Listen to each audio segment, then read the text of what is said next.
सरकार, जगातले सगळे देश खडबडून जागे झाले आणि मग आता आपल्याला ग्रामीण भागापर्यंत दर्जेदार आरोग्य सेवा पोहोचवण्याच्या करता प्रयत्न केले पाहिजे, त्याशिवाय गत्यंतर नाही.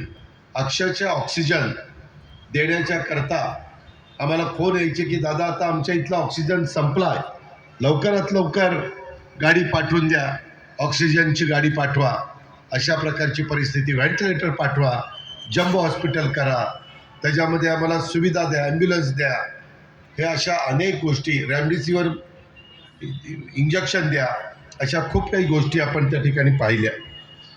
नौकर हॉस्पिटलसारख्या खाजगी संस्थांच्यामुळं या सेवांना पूरक आधार मिळतो. सरकार आरोग्याला सेवेला एक चांगल्या प्रकारची बळकटी देण्याचा प्रयत्न करतो.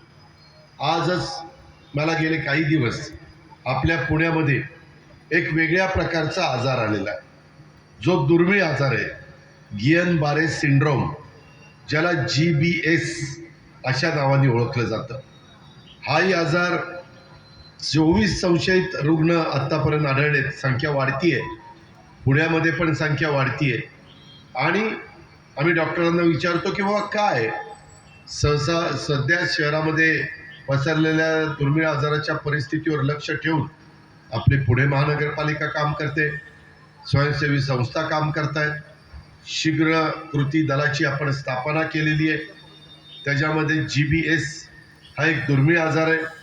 या आजाराची प्राथमिक पहिले लक्षणं म्हणजे अशक्तपणा जाणवतो, हातापायांना मुंग्या येतात, बोलण्यात आणि अन्न गिळण्यात खूप त्रास होतो,